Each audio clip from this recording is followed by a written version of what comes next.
Mr. President, today we mark a solemn anniversary. 8 years ago this morning, our nation was attacked by terrorist extremists motivated by hatred and bent on destruction.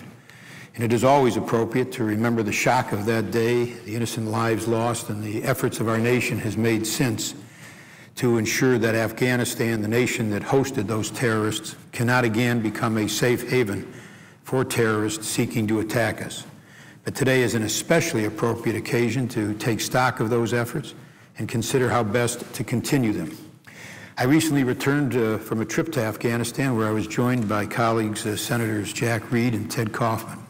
The situation in Afghanistan is serious. Security has deteriorated. But if we take the right steps, we can ensure that Afghanistan does not revert to a Taliban-friendly government that could once again provide a safe haven for al-Qaeda to terrorize us and the world. The Obama administration's new strategy, focusing on securing the Afghan population's safety and partnering with the Afghan security forces in that effort, is an important start at reversing the situation in Afghanistan.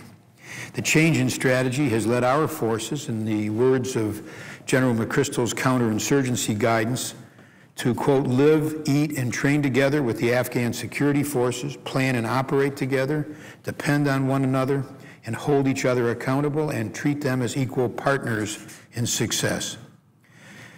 The General's guidance goes on to say that the success of the Afghan security forces, quote, is our goal.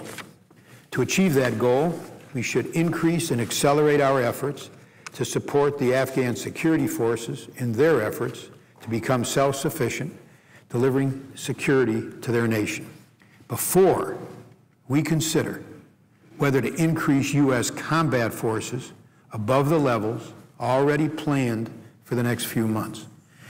These steps include increasing the size of the Afghan Army and police much faster than presently planned, providing more trainers for the Afghan Army and police than presently planned, providing them with more equipment than presently planned, and working to separate local Taliban fighters from their leaders and attract them to the side of the government as we did in Iraq.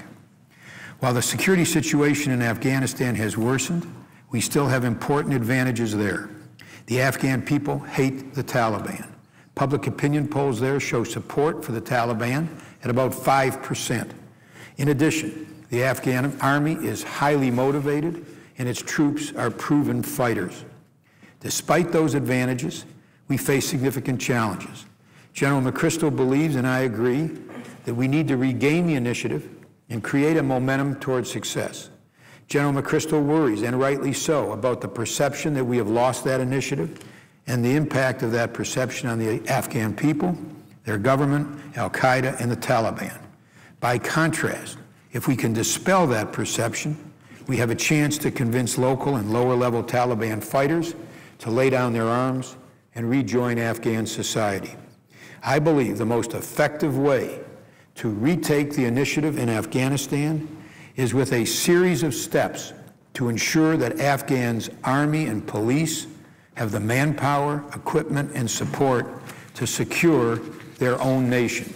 First, we should increase troop levels for the Afghan army and police faster than currently planned. There are approximately 90,000 troops in the Afghan army now, and that number is scheduled to go up to 134,000 by October of 2010. The Afghan police are scheduled to reach a level of 82,000 by the same time. For a long time, many of us have urged the establishment of a goal of 240,000 Afghan troops and 160,000 Afghan police by 2013. The Afghan Minister of Defense has strongly supported those numbers. It now appears that our government and the Afghan government are prepared to accept those goals. But the need for additional Afghan forces is more urgent. I believe it both possible and essential to advance those goals by a year to 2012. Our own military in Afghanistan has repeatedly pointed to a need for more Afghan forces. In one sector of Helmand province that we visited last week, our Marines outnumbered Afghan soldiers by 5 to 1. A Marine company commander in Helmand province told the New York Times in July that a lack of Afghan troops, quote, is absolutely our Achilles heel, close quote. What do we need to do to increase the size of the Afghan army and police? According to Afghan Defense Minister Wardak, there is no lack of Afghan manpower. We've been assured it is available. But we will need significantly more trainers. We asked General Formica, who is in charge of the American effort to train Afghan security forces, whether such an increase is possible. He indicated he would make an assessment of what would be necessary in order to meet the earlier timetable. In the meantime, we should press our NATO allies with much greater forcefulness to provide more trainers. If our NATO allies are not going to come through with the combat forces that they've pledged, at least they could provide additional trainers. Larger Afghan security forces will also require more mid-level Afghan officers. In addition to supporting efforts to graduate more Afghan officers from Army academies, we should consider the recommendation of Defense Minister Wardak that previous mid-level officers who fought the war against the Soviets return to service on an interim basis. Minister Wardak emphasized that those men are well qualified and well motivated, and while they may not be trained in the most current tactics, they nonetheless could temporarily meet the need of the enlarged Army while the new group of officers is trained. A larger Afghan force will need supporting infrastructure, such as barracks. While the available infrastructure may not be the most modern, it is adequate and exists in sufficient amounts. Larger Afghan security forces will require additional equipment. There must be a major effort to transfer a significant amount of the equipment that is coming out of Iraq to the Afghan Army and police. Such a significant commitment to equip the Afghan security forces would also help demonstrate U.S. determination to take the initiative and create momentum in the right direction. There is an enormous amount of equipment coming out of Iraq. Our military is calling it one of the greatest transfers of military goods in world history. A significant part of it could be transferred to the Afghan forces, increasing their capability without weakening our own readiness. And yet there does not seem to be that kind of a crash effort in place to do just that.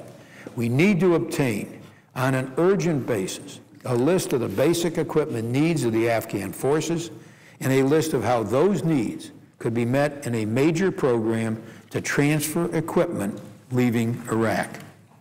Rapidly expanding Afghanistan's military and police forces would address one of the major problems and risks that we now face there. General McChrystal told us that he worries that waiting until 2013 for a larger Afghan force creates a gap in capabilities that brings significant risk of failure. But if we accelerate the training and equipping of Afghan forces by a year, we address his concern. Depending on additional capability from Afghanistan rather than U.S. forces also addresses a major problem of public perception in Afghanistan. The larger our own military footprint there, the more our enemies can seek to drive a wedge between us and the Afghan population, spreading the falsehood that we seek to dominate a Muslim nation. Finally, we should make a concerted effort to separate the local Taliban from their leaders. In Iraq, large numbers of young Iraqis who had been attacking us switched over to our side and became the sons of Iraq. They were drawn in part by the promise of jobs and amnesty for past attacks, and in part by the recognition that the status quo was creating horrific violence in their own communities. In their own interest and the interest of their nation, they switched sides and became a positive force. That same prospect exists in Afghanistan. Afghan leaders and our own military leaders say that local Taliban forces are motivated largely by the need for a job or loyalty to the local leader who pays them, and not by ideology or religious zeal. They believe an effort to attract these fighters to the government side could succeed if they are offered security for themselves and their families, and if there is no penalty for previous activity against us. General McChrystal himself has emphasized the potential for such reintegration to accomplish the same result as was achieved in Iraq. Here's what General McChrystal said on July 28th, quote, "Most of the fighters we see in Afghanistan are Afghans, some with foreign cadre with them, but most we don't see are deeply ideological or even politically motivated. Most are operating for pay. Some are under a commander's charismatic leadership. Some are frustrated with local leaders. So I believe," General McChrystal said, "there is significant potential to go after what I would call mid- and low-level Taliban fighters and leaders and offer them reintegration into Afghanistan under the Constitution," close quote. But this game-changing possibility was apparently not factored into General McChrystal's assessment. There is no plan yet to put in place a Sons of Iraq approach in Afghanistan. It is urgent that we lay out the steps that need to be taken to involve local and national Afghan leaders in that effort.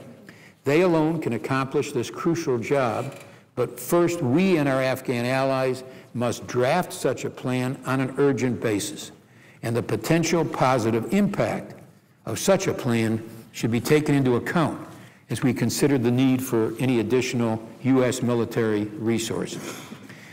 Afghanistan's people are grateful for our aid, but also eager to assume responsibility for their own future. In a tiny village in Helmand province, we were invited to meet with the village elders at their council meeting called Ashura. 100 or so men sitting on the floor chatted with us about their future and their country's future. When asked how long the United States should stay, one elder said, quote, "Until the moment that you make our security forces self-sufficient. Then you will be welcome to visit us, not as soldiers, but as guests." Helping Afghanistan achieve self-sufficiency in their own security is everybody's goal. On that, there's little difference of opinion in Afghanistan's village councils or in the corridors of this capital. Can we help Afghanistan reach self-sufficiency and security fast enough? Can we get there in a way that regains the initiative and creates the momentum we need?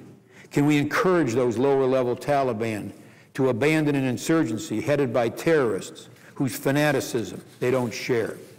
I believe we can, by supporting a far more rapid growth in the Afghan army and police, by providing more trainers more quickly, by a rapid infusion of 2 Afghan units of equipment no longer needed in Iraq, and by rapidly adopting a plan for the reintegration of lower-level Taliban fighters into Afghan society.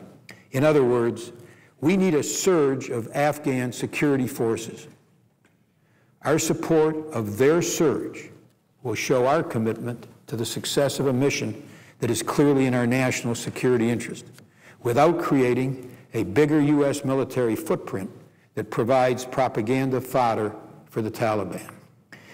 I believe that taking those steps on an urgent basis while completing the previously planned and announced increase in U.S. combat forces provides the best chance of success for our mission, preventing Afghanistan from again being run by a Taliban government which harbors and supports al-Qaeda, whose goal is to inflict additional catastrophic attacks on the United States and the world. And I believe that we should implement those steps before considering an increase in U.S. ground combat forces beyond what is already planned by the end of the year.